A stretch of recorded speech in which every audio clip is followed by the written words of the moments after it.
selamat pagi pemirsa, apa kabar Anda di hari ini, tepatnya Senin 24 Agustus 2020. Seperti biasa kami berdua kembali hadir menjumpai Anda tentunya dalam program acara Coffee Time, asik yang ngopi sambil berbagi informasi bersama saya Tuti Wulan. Dan bersama saya Kak Islami, pemirsa selama 1 jam ke depan tentunya kami kembali menjumpai Anda dengan obrolan yang menarik tentunya di awal pekan ini, tepatnya di hari Senin ya 24 Agustus 2020. Dan pemirsa semoga saja di awal pekan ini Anda dalam keadaan sehat dan tentunya bersemangat dalam menjalankan segala aktivitas dan rutinitas Anda dimanapun berada, baik yang saat ini sedang berada di kantor ataupun di tempat-tempat bekerja lainnya. Semoga saja hari ini Anda mengawali hari dengan optimis ya, dengan pikiran positif juga, agar apa yang Anda lakukan hari ini juga membuahkan hasil yang luar biasa seperti itu. Dan pemirsa, hari ini tema kita yaitu terkait dengan kebangkitan industrialisasi Nusa Tenggara Barat ya, di Nusa Tenggara Barat. Kemarin juga beberapa hari yang lalu ya Wulan, kita sempat menghubungi Kepala Dinas Perindustrian Nusa Tenggara Barat untuk membahas sekilas terkait dengan kebangkitan industrialisasi di Nusa Tenggara Barat. Namun kemarin kita menghubungi via Zoom ya. Dan sekarang pemirsa, hari ini tepatnya di hari Senin ini kami berhasil ya mendatangkan Ibu Kadis Kepala Dinas Perindustrian Nusa Tenggara Barat. Baik, dan tentunya pemirsa, kalau kemarin kita membahas secara singkat begitu ya, hanya sekilas begitu di hari Jumat, tepatnya di 21 Agustus kemarin. Dan kali ini kita sudah berdatangkan langsung ya Bu Kadis ke tengah-tengah kita di studio pada kesempatan pagi hari ini, dan kita akan membahas terkait dengan kebangkitan industrialisasi di Nusa Tenggara Barat secara lebih luas lagi ya. Dan tentunya selain Bu Kadis juga ada narasumber lainnya yang akan hadir juga untuk menemani pagi hari Anda di Coffee Time edisi pagi hari ini. Langsung saja saya perkenalkan untuk Anda pemirsa, mungkin yang paling ujung tidak asing lagi wajahnya karena kemarin juga sudah menemani kami di Jumat 21 Agustus kemarin. Beliau adalah Kadis Perindustrian Provinsi Nusa Tenggara Barat, Ibu Nuryanti SEME. Assalamualaikum Ibu. Waalaikumsalam warahmatullahi wabarakatuh. Gimana kabarnya Ibu? Selamat pagi. Alhamdulillah luar biasa hari ini. Iya, luar semua biasa, sehat dan juga tetap semangat ya Bu ya. Tetap semangat untuk NTB Gumilang. Oke, kemudian di sebelah Ibu Kadis sudah hadir juga di sebelah saya pemirsa, ada Pak Gede Dijaya yang merupakan pencipta sepeda listrik Lebui yang juga merupakan IKM asal Narmada ya, Kabupaten Lombok Barat. Dan tentunya nanti pemirsa di sebelah saya juga, di sebelah kiri saya ini sudah hadir yang namanya Lebui. Apa sih itu Lebui? Kalau misalnya kita kenal Lebui ini seperti kacang-kacangan yang memang menjadi khas wilayah Nusa Tenggara Barat ya nggak sih? Tapi sekarang Lebui ini sudah diinovasi pemirsa menjadi sebuah sepeda listrik. Nanti kita akan membahas bersama terkait hal itu. Namun sebelum itu kita akan membahas terkait dengan kebangkitan industrialisasi di Nusa Tenggara Barat, karena memang tahun 2020 ini pemirsa menjadi tonggak awal kebangkitan dunia industri Nusa Tenggara Barat, di mana ratusan produk mesin dan juga non mesin ini sudah dihasilkan oleh putra-putri Nusa Tenggara Barat. Dan tentunya kita ingin mendengarkan juga bagaimana tanggapan dari Ibu Kadis sendiri melihat bagaimana potensi-potensi yang ada di wilayah Nusa Tenggara Barat khususnya terkait dengan industrialisasi ini. Bagaimana Bu? Ya, selamat pagi semuanya. Terima kasih sudah bisa hadir di studio Lombok TV pada pagi hari ini. Pemirsa Lombok TV dimanapun berada, NTB yang dipimpin oleh Pak Dr. Zul dengan Ibu Wagub luar biasa memberikan perhatian bagi masalah perekonomian NTB, dan visi beliau NTB mandiri dan sejahtera salah satunya melalui industrialisasi.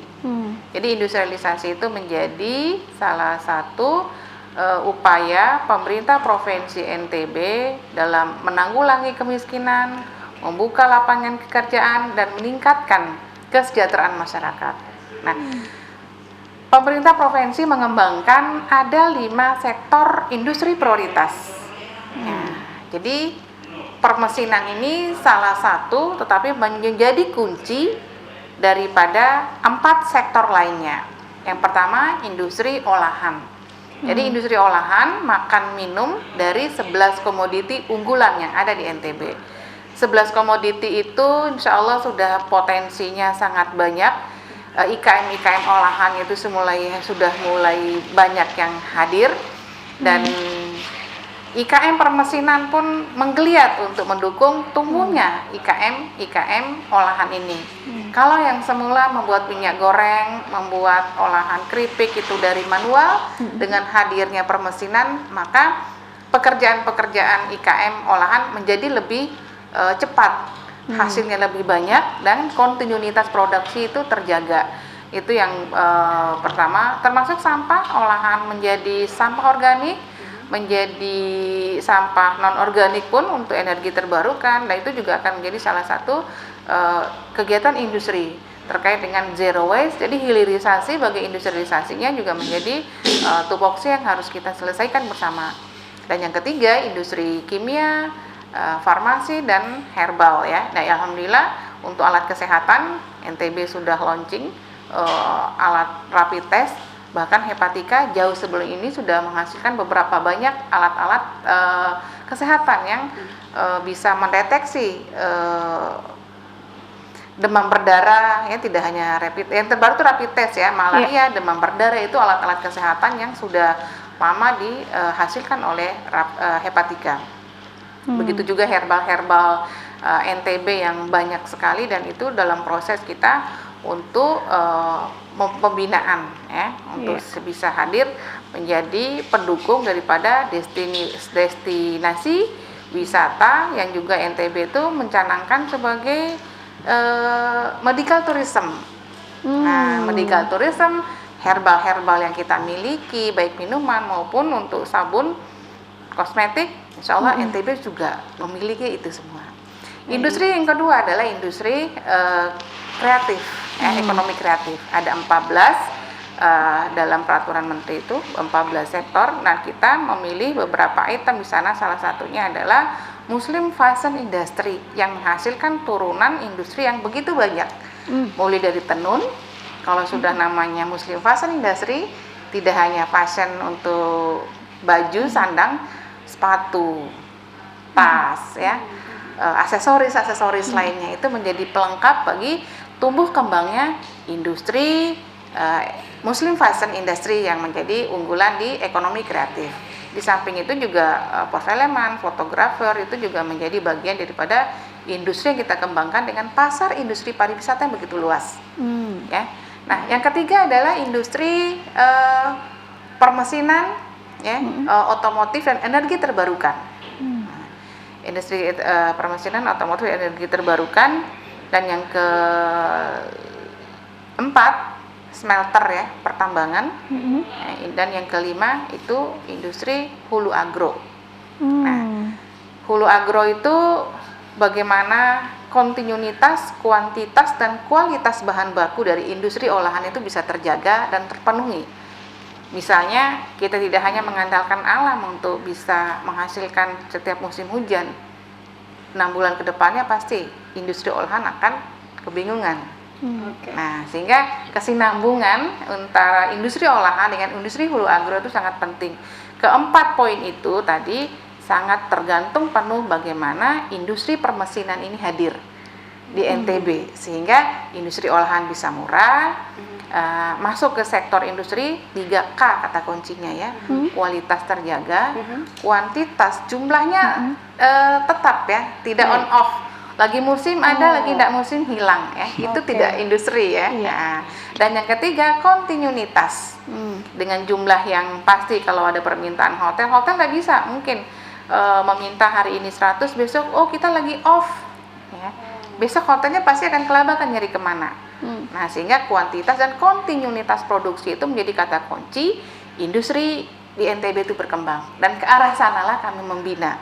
Salah satu untuk percepatan pencapaian itu bagaimana permesinan ini menjadi kata kuncinya. Sehingga salah satu yang kita kembangkan yang tadi industri permesinan, otomotif, sepeda listrik, dan energi terbarukan.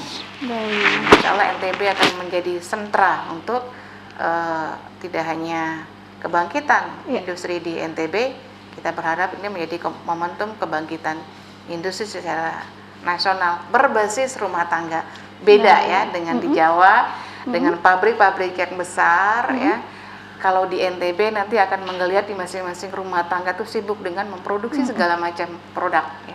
Mulai dari olahan, mulai dari sepeda sederhana. Tapi nanti kita akan hadir IKM yang khusus membuat bautnya, khusus membuat stangnya, ya, khusus membuat remnya. Ya.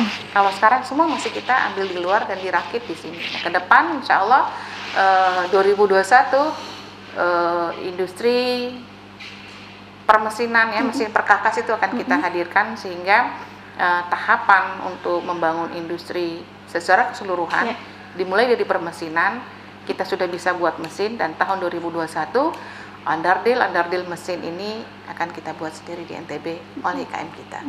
Baik, luar biasa sekali. Dan Bu Kadis, yang ingin saya tanyakan adalah kita terbiasa begitu menjual bahan baku dengan harga murah, kemudian kita kembali membeli dalam bentuk produk yang dijual dengan harga mahal. Padahal ini produk kita ya. Iya, padahal itu bahan baku dari kita seperti itu. Sebenarnya kekurangan kita di Nusa Tenggara Barat ini di bidang industrialisasi ini seperti apa sih Bu Kadis? Ya, yang pertama kontinuitas bahan baku. Jadi bahan baku yang berkualitas sangat menentukan produk yang berkualitas. Nah, sehingga industri hulu agro itu untuk memastikan bahwa kualitas produk, kualitas bahan baku kita ya, bawang merah itu ada sertifikat aman pangan. Untuk pangan-pangan yang untuk masuk sektor industri ya, itu idealnya itu mendapatkan sertifikat aman pangan. Nah, sehingga untuk mendapatkan ekspor bahan mentah saja, ekspor ya nanti ranahnya perdagangan, tapi dari Dinas Perindustrian bagaimana menyiapkan bahan bakunya. Untuk ekspor ke luar negeri saja untuk bahan baku misalnya cabai, manggis, itu standar aman pangan itu wajib. Nah, standar aman pangan dimulai dari sertifikasi lahan yang memang lahannya tidak terkontaminasi kimia yang banyak. Jadi kita hulu hilirnya on proses dalam penataan sehingga menghasilkan kualitas ya produk yang bersaing. Nah, jadi berdaya saing sehingga di Dinas Perindustrian akan memfasilitasi IKM-IKM itu untuk memiliki standar. Selama ini kita buat kerupuk, kita buat makanan yang penting enak ya. Tapi di sisi keamanan pangan untuk memasuki pasar global itu butuh standarisasi. Mulai dari PIRT yang dikeluarkan oleh Dinas Kesehatan. Kemudian ada halalnya ya. Nanti produk-produk itu juga akan kita patenkan dari mereknya ya, dari desainnya. Nah, itu semua yang memang masih menjadi kendala kita, kurangnya kesadaran masyarakat bahwa dalam berusaha memproduksi itu butuh standarisasi yang legal sehingga masuk ke pasar itu bisa diterima. Mungkin kita tahu, oh dia Muslim, dia bersih, saya sering ke sana, sudah lihat prosesnya. Cukup dengan itu kalau untuk pasar lokal atau tetangga. Tetapi kalau masuk untuk pasar luas yang lebih besar lagi, khususnya di retail atau menyambut pasar industri pariwisata di NTB saja, kita butuh standarisasi sebagaimana produk-produk pabrikan. Ya, jadi tidak hanya produk pabrikan yang standar butuh standarisasi, tapi produk-produk rumah tangga juga dikemas bagus, distandarisasi yang bagus, proses produksinya juga terjamin, itu bisa memiliki daya saing dengan dibuktikan punya nomor halal, punya nomor PIRT. Oke, baik. Nah, untuk melihat dari berbagai macam produk-produk lokal dari Nusa Tenggara Barat, salah satunya ada di depan kita saat ini adalah motor sepeda listrik sepeda listrik Lebui yang merupakan hasil karya dari Bapak Gede yang berasal dari Narmada. Nah, tentunya ini sudah melalui uji kualitas juga, Ibu ya. Dan masih banyak lagi, yaitu ada alat rapid test COVID-19 yang bernama Riga. Kemudian juga ada motor listrik Lingsar, salah satunya ini adalah sepeda listrik Lebui, kemudian motor listrik Ngebut, sepeda listrik Matrix B, seperti itu. Nah, ini apakah memang sudah lulus uji kualitas, standar kualitasnya atau seperti apa? Karena memang menurut Ibu juga kemarin sudah dipasarkan ke pasar internasional seperti itu ya. Ya. Khusus untuk non pangan, jadi relatif lebih mudah. Ibaratnya kalau ada testimoni bahwa dia bagus, dipakai ya, pasar dari mulut ke mulut tentu tercapai. Dan Oke. ini masih sepeda. Nah, Oke. sepeda memang kita belum pada taraf SNI, tetapi untuk sepeda tidak seperti motor yang butuh butuh izin, Ya. butuh izin edar. Kalau sepeda belum ada aturan yang mengikat. Nah, sehingga kenapa kami memilih sepeda dulu. Nah, sembari IKM-nya siap, infrastruktur kita siap, baru nanti bertahap kita akan mengarah ke sepeda motor atau mobil listrik. Jadi mobil listrik juga kalau untuk ngangkut sampah ya masih dalam taraf uji coba. Kita produksi dulu ya. Kalau kita menunggu bahwa barang itu boleh diedarkan setelah uji, lalu pasti akan pemain besar aja yang bisa masuk. IKN tidak akan punya ruang untuk itu. Betul. Baik. Jadi biarkan saja dulu selama tidak melanggar, karena sepeda juga makanya tetap kita pertahankan ada pedalnya. Ya. Jadi identitas sepedanya itu ya tetap Oke. ada. Oke, baik. Dan- Saya ke Pak Gede Dijaya nih, selaku pencipta sepeda listrik Lebui ini yang merupakan IKM asal Keru, Kecamatan Armada, Kabupaten Lombok Barat. Mungkin bisa diceritakan sedikit terkait dengan terciptanya ini sepeda Lebui ini, Pak Gede. Ya, Gimana mungkin nih? yang memotivasi Betul. Pak Gede untuk membuat sepeda listrik ini sebenarnya apa sih? Ya, semua kan berawal tadinya dari hobi ya. Saya hobi bersepeda memang, tapi karena seiring usia tidak bisa lagi jauh-jauh sepedaan. Makanya saya berpikir Sudah terbatas ya, sudah mulai terbatas kan tenaga. Jadi saya berpikir bagaimana caranya saya bisa sepedaan masih menekuni hobi saya jarak jauh. Kemudian saya coba tanya-tanya, nah ketemulah dengan yang namanya electric kit untuk sepeda listrik.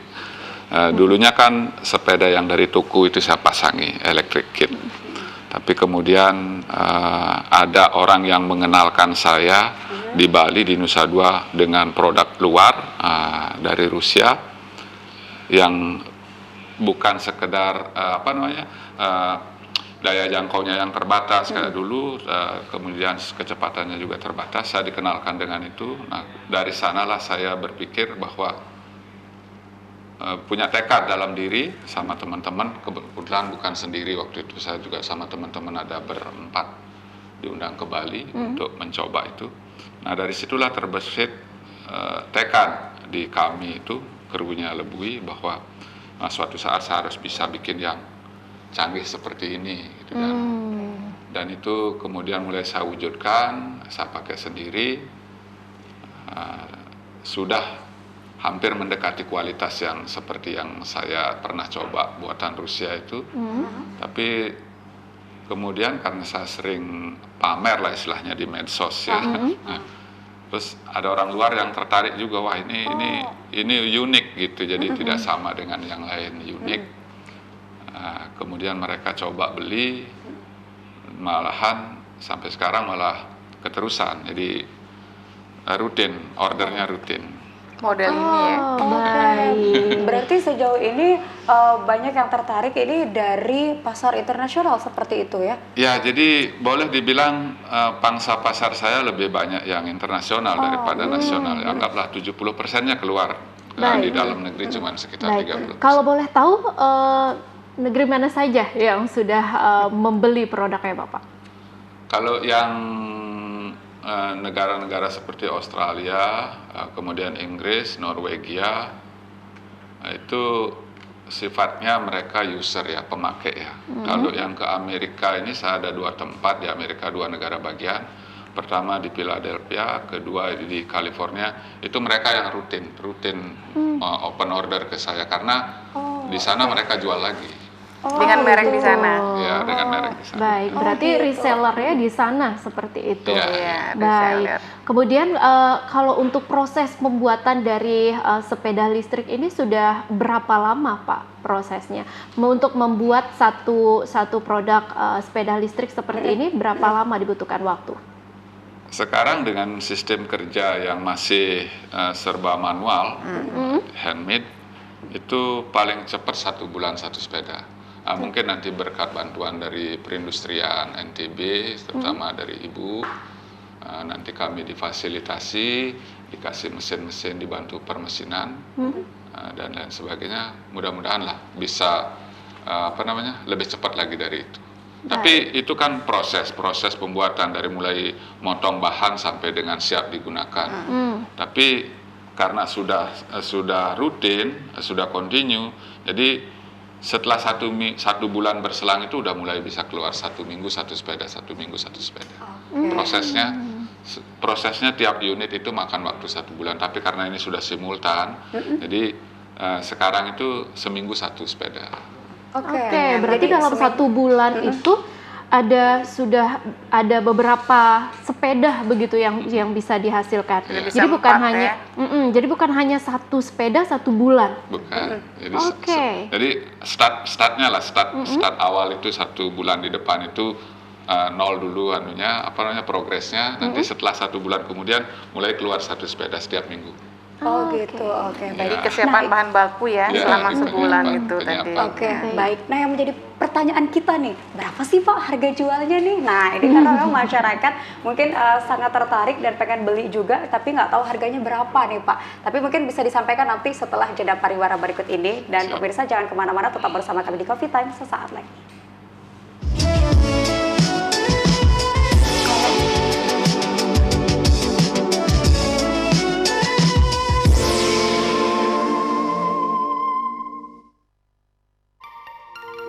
Selamat datang di dunia Warna MQ. Warna adalah karakter, inspirasi, ekspresi, lambang dan harapan. Inovasi Warna MQ, cat kayu dan besi yang penuh inspirasi. Kesegaran hijau kiwi adalah ekspresi dari kesuburan dan penyembuhan. Warna sejuk yang membawa energi vitalitas, kesehatan dan pertumbuhan. Seperti harapan Anda. MQ, merubah yang biasa menjadi luar biasa. Pusing kepalaku mas, sakit gigiku. Kepala pusing sakit gigi, minum Puyer 19. Puyer 19, Puyer 19. Tak puyer kowe, tak puyer kowe, tak puyer kowe, tak puyer kowe.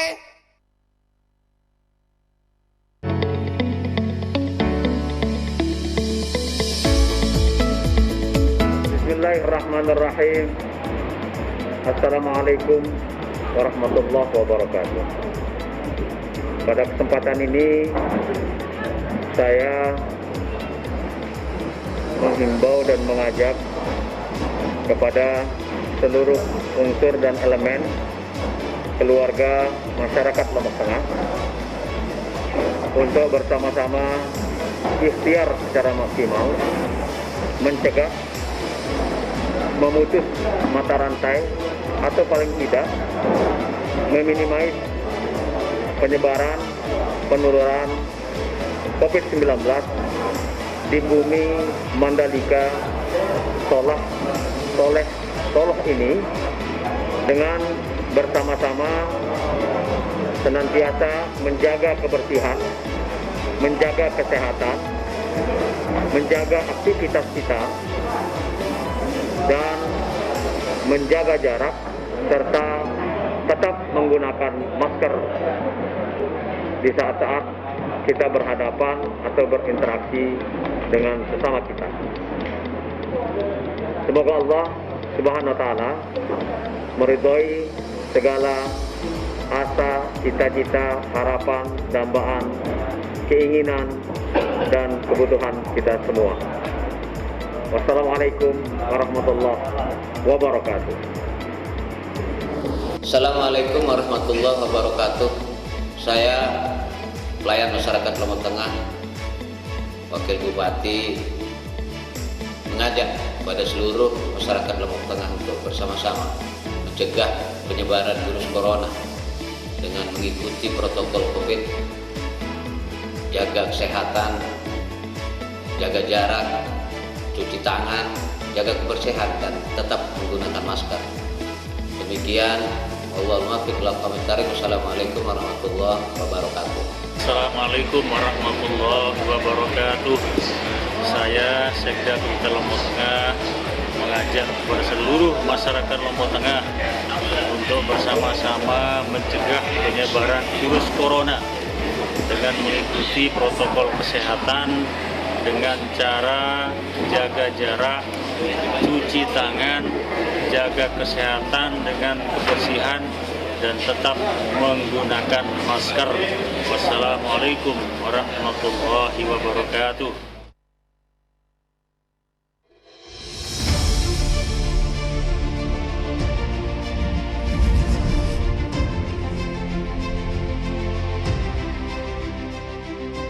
Assalamualaikum warahmatullahi wabarakatuh. Mari kita ramaikan kegiatan Festival Ekonomi Syariah Kawasan Timur Indonesia 2020 mulai tanggal 18 sampai dengan 28 Agustus tahun 2020. Untuk link pendaftaran bisa dicek melalui website yang tertera atau di bifesyarkti2020.id atau linktr.ee/fesyarkti2020. Yuk, buruan daftar pada website yang tertera. Jangan sampai ketinggalan ya.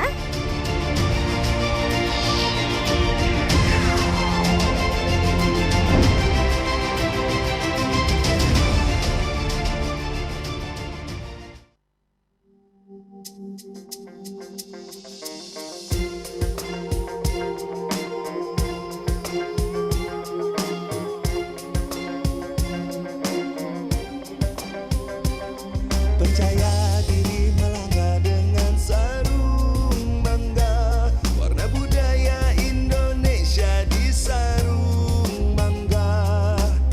Mari ciptakan rasa bangga, bangga bersama sarung bangga. Bangga, bangga, bangga bersarung bangga. Bangga, bangga, bangga tradisi Indonesia. Bangga, bangga, bangga bersarung bangga, sarung bangga, sarung kebanggaan kita. Bangga bersarung mangga.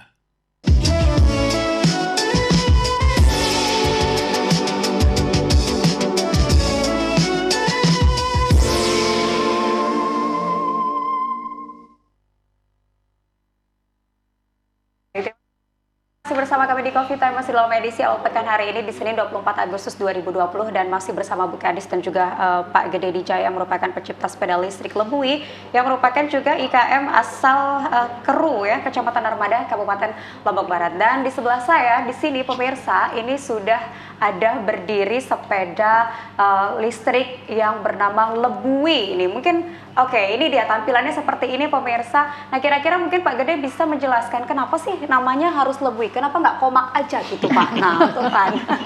Ada singkatannya pastinya ya. Iya. Baik. Silakan Pak Gede. Ya, tadinya kita pengen menyuguhkan satu yang khas ya, yang spesial lah. Kemudian dari segi pengucapan juga biar nggak susah-susah amat, karena kan target pasar saya sudah internasional, jadi biar ketika mereka ngomong atau kita ngomong ya simpel gitu. Kalau Lebui kan hanya 2 suku kata, kemudian diucapkan juga oleh lidah siapapun juga nggak susah. Nah, kebetulan juga Lebui itu adalah kan sayuran endemik. Betul. Iya, kacang endemik yang hanya bisa ditemui di Lombok. Betul sekali. Iya, kalau di daerah lain nggak bisa. Jadi saya berharap dengan sepeda saya juga begitu. Jadi sepeda saya ini hanya bisa ditemui atau dibeli dari Lombok. Begitu. Harapannya seperti itu. Oke, berarti ada ciri khas tersendiri begitu ya, mengangkat sesuatu yang menjadi kekhasan wilayah Lombok, Nusa Tenggara Barat seperti itu ya Pak Gede ya. Nah, mungkin bisa disampaikan juga ini keunggulannya dari sepeda listrik Lebui ini apa aja sih Pak Gede?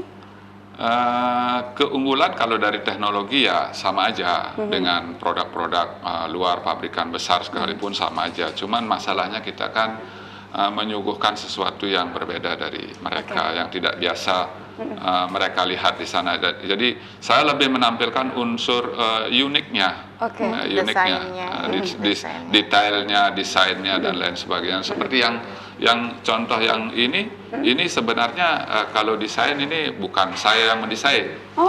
Justru ini spesialnya kenapa saya bangga sekali sama sepeda ini, itu karena ada unsur kerjasama Indonesia Amerika di sini. Jadi ini desainernya orang Amerika.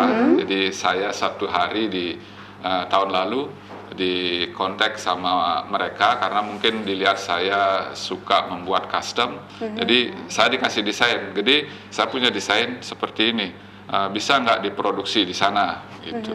Saya lihat desainnya, oh ya, menurut saya bagus juga dan bisa, sepertinya feeling saya bisa saya jual gitu.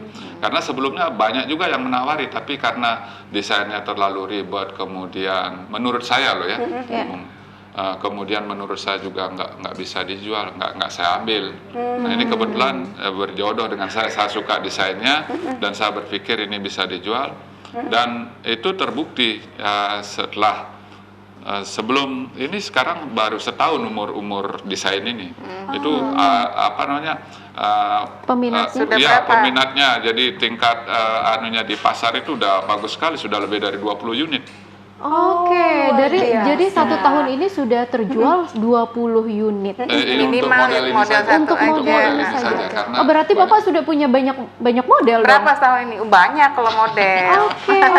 Banyak modelnya ya. Berarti yang ada model 6 atau seperti 7 ya. Oke. Sepeda listrik juga, Bisa Pak? 10. Ya. Iya, modelnya ini Banyak baru model, satu saya model banyak ini. model. Baik, Hampir 10-an berarti yang model seperti ini sudah terjual 20 unit, dan 20 unit. ini yang terbanyak begitu Ya, peminatnya, di yang model antara seperti ini.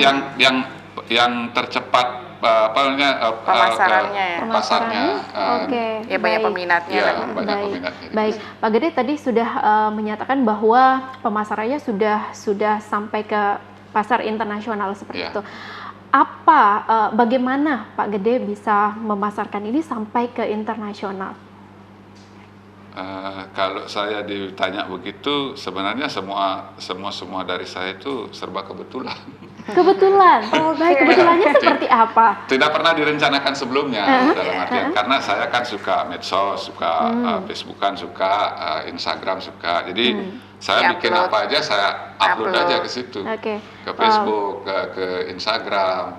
Nah nanti dari sana biasanya saya dapat customer. Oke, Baik, apakah berarti bisa disimpulkan Pak Gede ini banyak followersnya dari luar negeri nih. Iya. Sehingga bisa dilirik sampai luar negeri ya. Oke, nah terkait dengan harga jual nih yang tadi sempat kita bahas sebelum come break, harga jual dari 1 unit sepeda listrik Lebu ini berapa sih, Pak Gede? Kayaknya Boleh penasaran tahu nih. sekali Wulan nih, abis ini Penasaran kayak beli nih Pak Gede. Jadi emang hemat energi dan kita juga nggak boros bensin juga, kemudian juga bisa bisa olahraga, kemudian juga bisa mendukung program Zero Waste, mengurangi polusi udara. Iya, Seperti itu. betul. Gimana nih Pak Gede?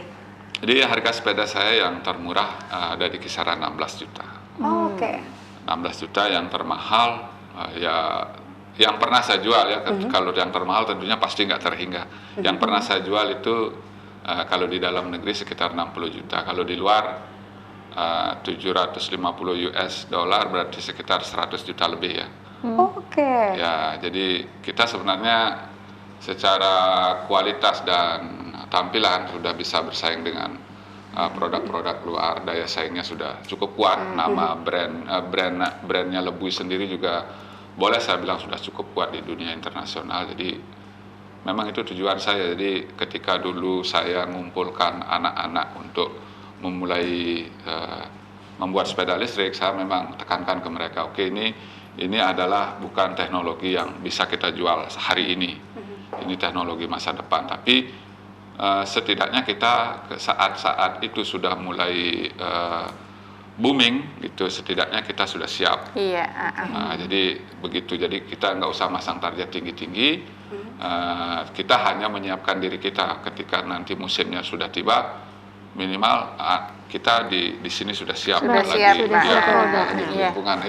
Itu target saya sebelumnya, tapi kemudian menjadi berubah drastis setelah saya diketemukan oleh Ibu Kadis. Jadi semuanya seperti lebih cepat dari yang saya rencanakan. Karena saya membaca berita kan Uni Eropa, Amerika itu kan di 2030 mereka sudah ketok palu, tidak ada lagi kendaraan selain listrik di jalan raya. 2030. Jadi itu 2030 itu sudah sama sekali nggak boleh. Tapi tahapannya dimulai kan dari 2025. Saya sebenarnya menyiapkan diri saya itu untuk 2025. Menyiapkan saya dan teman-teman itu untuk di 2025. biar bisa ngikut pasar mereka. Karena target 2030, 2025 kan sudah mulai itu. Jadi saya disitulah nantinya target saya sudah mulai running bagus, usaha saya lah seperti itu. Tapi kemudian semua berubah setelah ketemu Ibu Kadis, kemudian diekspos oleh juga Pak Gubernur, malahan sepeda saya dibeli. Sekarang malah sudah untuk dalam negeri pun saya sudah kewalahan ini, jangankan luar negeri. Untuk dalam negeri aja udah kewalahan, banyak sekali udah permintaan ke saya. Baik Bu Kadis, kalau kita melihat dari pemaparan dari Pak Gede tadi, tentunya kualitas dari produk lokal kita sudah tidak bisa diragukan karena sudah bisa masuk ke pasar internasional. Nah, dari Dinas Perindustrian bagaimana memberdayakan produk-produk lokal yang tentunya mempunyai kualitas yang luar biasa seperti ini? Dari Dinas Perindustrian yang khususnya berbicara tentang kendaraan listrik, karena target internasional tadi sudah disampaikan, begitu juga target Indonesia 2030 itu sudah kendaraan ya, non emisi ya, non polusi. Nah, di tahun 2019 Bapak Presiden sudah mengeluarkan peraturan Presiden ya, Perpres nomor 55 terkait dengan percepatan penggunaan kendaraan listrik di Indonesia. Sementara tahun 2018 Pak Gubernur sudah mulai mewacanakan NTB menjadi salah satu industri otomotif. Ya, jadi gayung bersambut dengan itu semua, kita menemukan ternyata banyak potensi, ya, banyak potensi yang sudah ada di NTB. Dan dalam waktu pandemik ini, sejak pandemik kita sudah bisa muncul ya 3 nama ya, 3 merek ya, dari Ngeboots ya, mulai dari Lebui ya, sama Matrix B. Matrix B memang yang pertama, cuma belum bisa masif produksi yang banyak karena pembinaannya ke IKM belum ada. Nah, ada agak beda ya. Misalnya kalau Pak Gede ini prototipe yang dari IKM langsung, yang berinovasi bisa membaca peluang pasar. Nah, Ngeboots itu binaannya universitas mendampingi IKM. Kalau Matrix B itu PLN ya, sebagai yang diberi tugas juga untuk bagaimana mengejar kendaraan listrik, ya, itu juga sebagai BUMN juga mendampingi ya, membuat prototipenya. Nah, ketiga ini yang kami fasilitasi dan kami terus kembangkan di NTB sehingga regulasi dimulai dipermudah. Pak Gede nggak punya bengkel, jadi beliau tempat kerjanya itu ada lahan kosong. Daripada nganggur sambil jaga punya bosnya, dia juga jadi bos untuk anak buahnya gitu ya, produksi sepeda listrik. Insya Allah akhir September Pak Gede akan kita fasilitasi untuk berkantor di STIP produksi ya, sehingga nanti target SNI bisa kita ikuti semua ya, dengan memfasilitasinya di STIP Banyumulak ya, karena memang hajat daripada STIP untuk memfasilitasi bagi pelaku-pelaku industri yang mulai berusaha tanpa memiliki modal, tanpa memiliki tempat maupun peralatan, tapi ide dan gagasannya ada, kami fasilitasi di STIP sampai bisa mandiri. Mudah-mudahan ke depan ya, ada rumah produksi yang layak setelah pasarnya bagus untuk Pak Gede dan timnya. Dan penyiapan SDM kita terus mulai, baru kemarin juga kami sudah melakukan BIMTEK 10 orang, sehingga dari perwakilan dari seluruh provinsi NTB, masing-masing kabupaten kota, dengan harapan akan lahir semakin banyak inovasi. Dengan melihat pengalaman langsung dengan Pak Gede ya, narasumbernya nggak pakai papan, nggak pakai slide ya, langsung ikut kerja, termasuk mesin termasuk sepedanya Pak Gubernur itu juga hasil rakitan Pak Gede bersama anggota BIMTEK kemarin.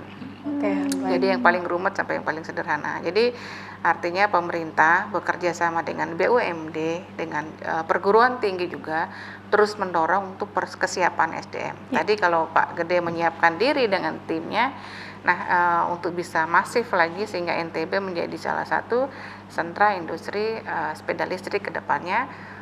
Pak Presiden baru 2019 2020 NTB sudah punya produksinya. Oke, baik. Berarti memang dari industri permesinan seperti saat ini tentunya membuka lapangan pekerjaan juga. Apalagi di tengah pandemi COVID-19 ini banyak sekali masyarakat yang sudah dirumahkan. Bahkan banyak dari mereka yang memang dipotong gajinya 50% dari beberapa perusahaan seperti itu. Bagaimana Anda menanggapinya, Bu Kadis? Ya, bagi kita berusaha melihat segala sesuatu tuh dengan menggunakan kacamata lebah. Selalu indah dan berbunga pasti akan berbuah manis ya. Beda halnya kalau kita menggunakan kacamata lalat ya, yang selalu hinggap, pasti yang dicari yang jeleknya, yang buruknya, yang jeleknya ya. Kita tidak akan bisa berkembang, tidak akan bisa beranjak. Nah, yang mampu menggunakan kacamata lebah melihat ini sebagai sebuah peluang, itu banyak sekali yang sukses ya. Ibaratnya bergiliran.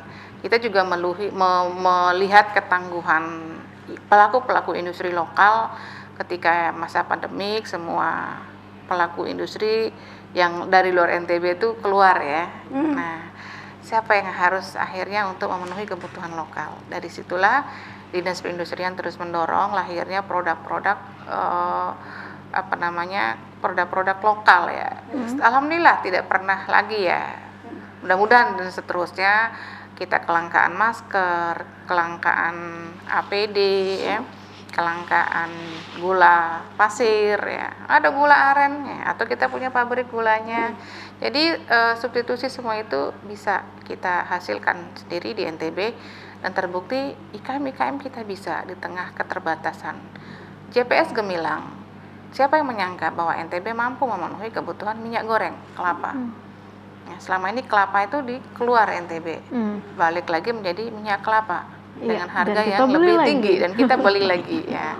Ternyata walaupun tidak bisa menyaingi sawit, tapi dari sisi kesehatan minyak kelapa jauh lebih sehat dan itu kita bisa buktikan dalam waktu tidak sampai sebulan, hampir 100.000 liter bisa dipenuhi oleh masyarakat NTB tanpa pabrik yang berisik, tanpa pabrik yang bising. Polusi berbasis rumah tangga semua menggeliat, dan itulah karakter industri NTB ke depannya. Betul sekali. Dan tentunya ini menjadi suatu kebaikan juga ya dari peran para UMKM ini, apalagi dalam situasi sulit saat ini yang tentunya bisa mendongkrak roda perekonomian di wilayah Nusa Tenggara Barat. Dan sekali lagi yang selalu digaungkan, bela, beli, dan juga gunakan produk lokal UMKM Nusa Tenggara Barat ya. Dan pemirsa, nanti kami akan kembali masih dengan topik yang akan kita bahas pada pagi hari ini. Jangan kemana-mana, tetap bersama kami di Coffee Time sesaat lagi.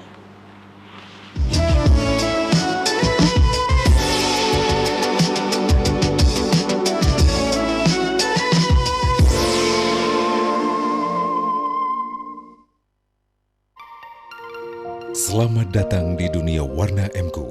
Warna adalah karakter, inspirasi, ekspresi, lambang dan harapan. Inovasi warna MQ cat kayu dan besi yang penuh inspirasi. Kesegaran hijau kiwi adalah ekspresi dari kesuburan dan penyembuhan. Warna sejuk yang membawa energi vitalitas, kesehatan dan pertumbuhan. Seperti harapan Anda. MQ, merubah yang biasa menjadi luar biasa. Pusing kepalaku mas, sakit gigiku. Kepala pusing sakit gigi, minum Puyer 19. Puyer 19, Puyer 19. Tak puyer kowe, tak puyer kowe, tak puyer kowe, tak puyer kowe.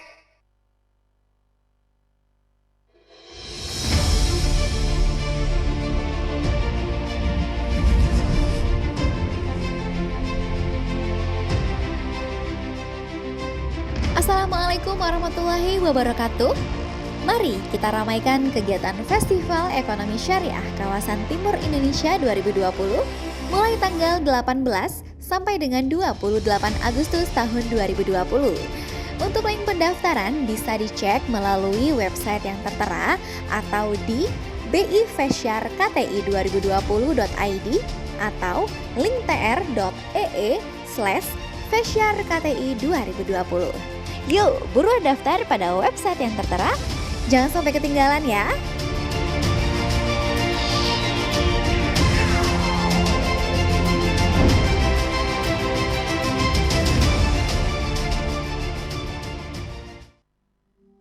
Percaya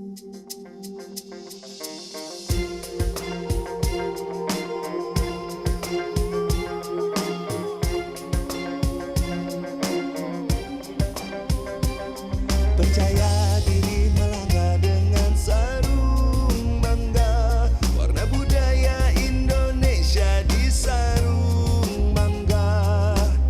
Mari ciptakan rasa bangga, bangga bersama sarung bangga. Bangga, bangga, bangga bersarung bangga. Bangga, bangga, bangga tradisi Indonesia. Bangga, bangga, bangga bersarung bangga, sarung bangga, sarung kebanggaan kita. Bangga bersarung mangga.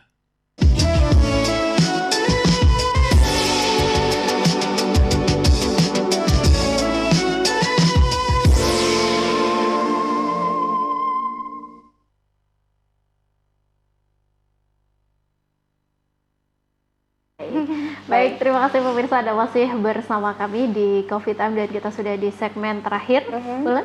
Ya, dan tentunya masih bersama Pak Gede juga dan Ibu Kadis, Ibu Nuryanti terkait dengan topik yang kita bahas terkait pada pagi hari ini, kebangkitan industrialisasi di Nusa Tenggara Barat. Tadi kita sudah membahas di segmen pertama dan juga kedua terkait hal itu pemirsa, namun sekali lagi di segmen terakhir kita mungkin lebih fokus kepada satu unit sepeda listrik kali ini yang memang kabarnya sudah mendunia seperti itu ya. Mungkin Pak Gede bisa dijelaskan ini cara pakainya tuh sebenarnya bagaimana sih Pak Gede?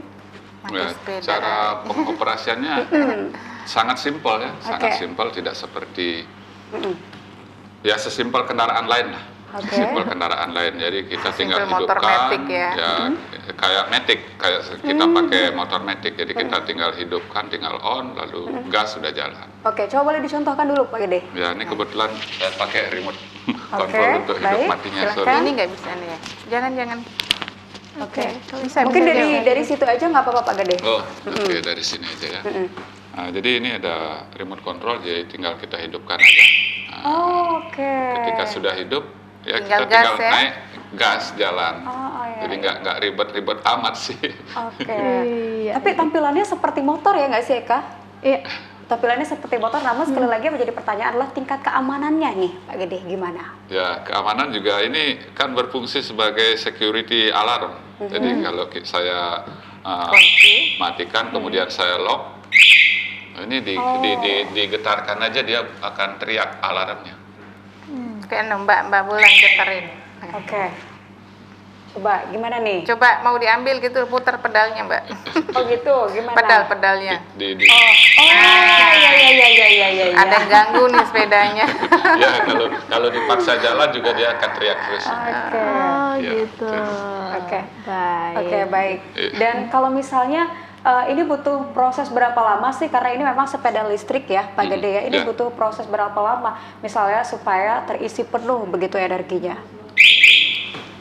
Kalau untuk charging time-nya, jadi lama charge-nya itu sama dengan HP biasa, antara 2 sampai 4 jam lah. Kalau dari mulai nol, mungkin butuh waktu 4 jam.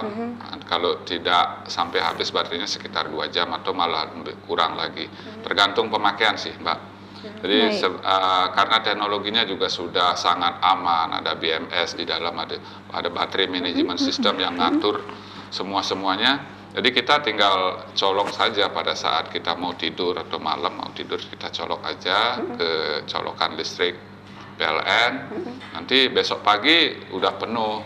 Jadi kita nggak usah khawatir kalau penuh bagaimana, itu nggak usah khawatir karena dia sendiri kalau sudah penuh baterainya udah auto cut off istilahnya. Jadi udah mematikan chargernya dengan sendirinya oleh BMS itu.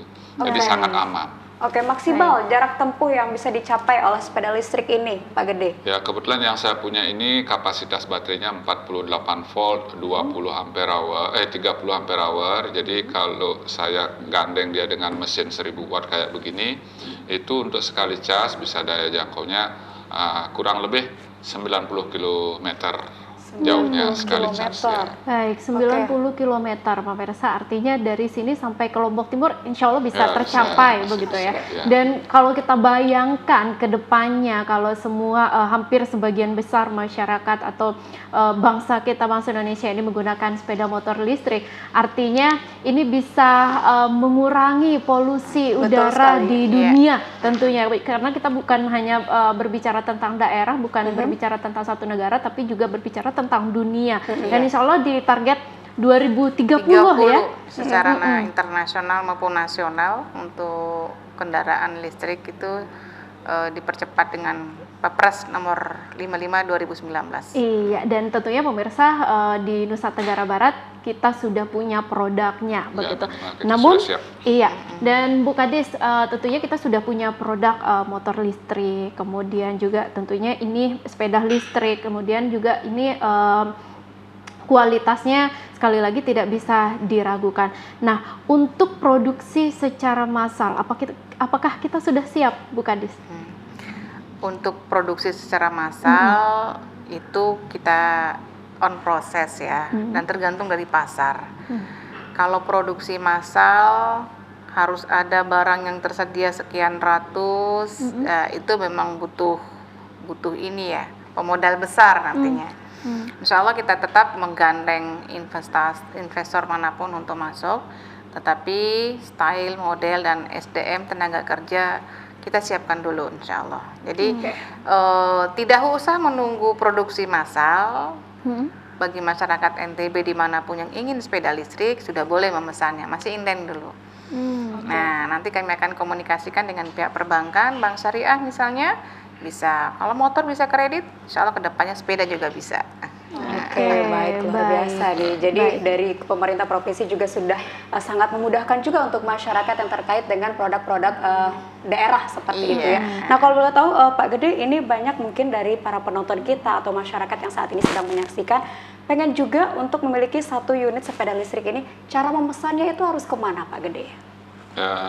Bisa langsung ke Instagram, DM, atau ke Facebook Messenger. Saya juga ada nomor WA. Jadi biasanya saya sarankan mereka untuk pilih model dulu yang ada di Instagram saya. Jadi pilih model, baru diskusikan dengan saya. Harganya. Harga terkait segala sesuatunya. Berarti bisa nego nih Pak ya?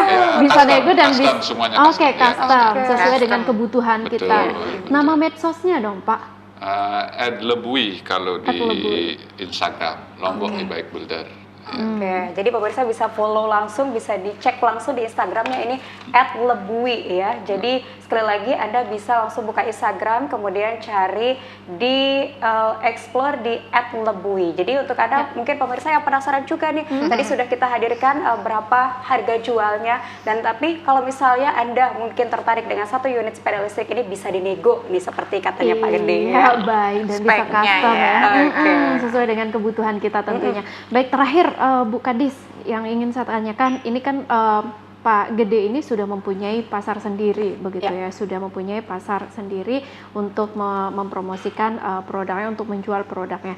Nah, bagaimana untuk produk-produk KM yang lainnya seperti itu untuk di permesinan ini? Apakah dari pemerintah ada mendukung begitu, ada dukungan untuk pemasarannya seperti apa? Ya, untuk pemasaran yang pertama mekanismenya kita akan membuat jejaring ya. Pak Gede sudah punya pangsa pasar yang begitu luas dan mungkin juga tidak bisa memenuhi sendiri pasar itu. Nah, kita ciptakanlah IKM-IKM lain yang akan bermitra dengan beliau. Nanti kemarin sudah hasil Bintek 10 orang itu, untuk tahap pertama mereka akan mengikuti mensuplai dan mensupport pasar yang sudah didapatkan oleh Pak Gede. Sambil pada akhirnya pasti mereka akan ketemu pengalamannya sendiri dan bisa menciptakan sendiri. Nah, untuk permesinan yang lainnya, untuk pasar ini khususnya pada masa pandemik, yang masih memiliki uang yang pertama itu adalah pemerintah. Sehingga belanja-belanja pemerintah diprioritaskan untuk membeli kebutuhan-kebutuhan atau produk-produk lokal. Jadi kebutuhan pemerintah baik untuk makan minum maupun kebutuhan lainnya menggunakan pengusaha lokal dan produk-produk lokal. Begitu juga yang kedua, di samping itu juga ada proses e-katalog ya. Jadi sepeda ini besok kita berusaha akan membuatnya menjadi masuk ke e-katalog. Jadi belanja pemerintah, bahkan belanja pemerintah se-Indonesia itu bisa tayang di e-katalog ya, e-katalog lokal maupun nasional. Karena di nasional itu sepeda itu belum ada, ini bisa jadi pertama kita masuk di e-katalog nasional nanti, insya Allah untuk sepeda listrik. Sedangkan industri permesinan lainnya kita sudah tetap berusaha mendorong saat ini untuk bisa masuk ke e-katalog juga ya, walaupun sebelum itu dengan cara swakelola juga dalam proses untuk produksi dan bisa langsung dibagikan ke masyarakat. Nah, untuk pasar yang lebih luas itu kita akan menggunakan e-katalog.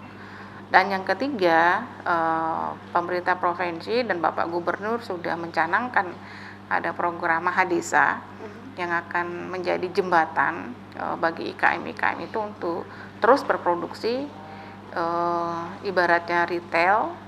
Mahadesa akan membeli produk IKM kemudian didistribusikan ke semua BUMDes yang ada di desa, sehingga masyarakat desa akan membelanja atau membeli produk-produk lokal.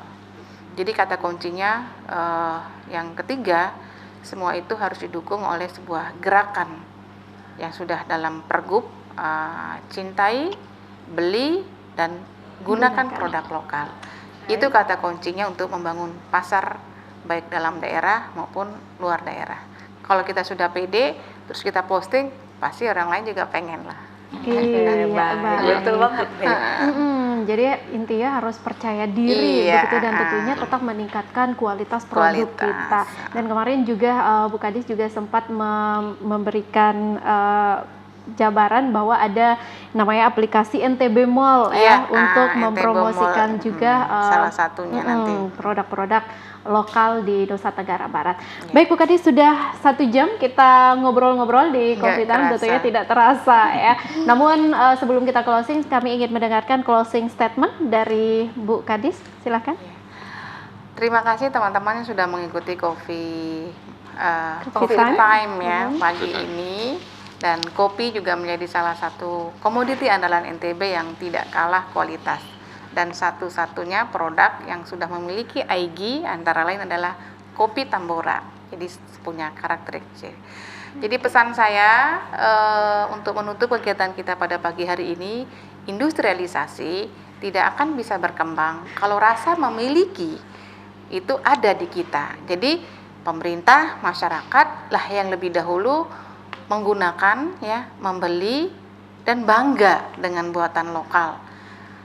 Dan yang terakhir, yakinlah bahwa agama manapun, khususnya Muslim, Allah itu menuruti prasangka hambanya. Maka berprasangka baiklah bahwa ini akan mensejahterakan kita semua, ini akan memberikan yang terbaik buat kita. Dan sekali lagi terakhir, gunakan mata lebah untuk melihat segala sesuatu, maka akan hadir inovasi dan kreativitas untuk industri NTB lebih maju.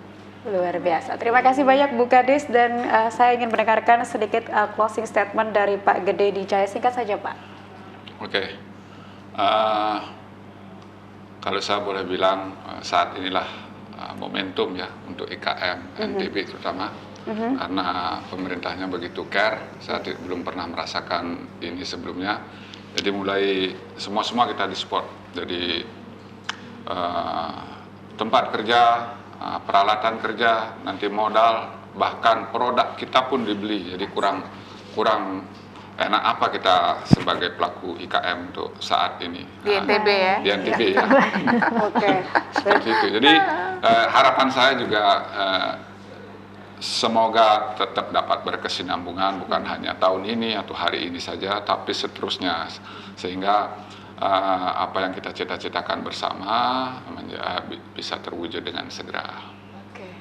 Baik. Dan pemirsa, luar biasa sekali ternyata memang dari pemerintah Provinsi Nusa Tenggara Barat ini memberikan perhatian lebih untuk para UMKM, IKM, dan juga UKM di wilayah Nusa Tenggara Barat. Terlebih saat ini kita berada di masa sulit dan berada di masa pandemi COVID-19. Kita harapkan saja dengan hadirnya UKM, IKM, dan juga UMKM ini nantinya kembali lagi bisa menggerakkan roda perekonomian di wilayah Nusa Tenggara Barat ya.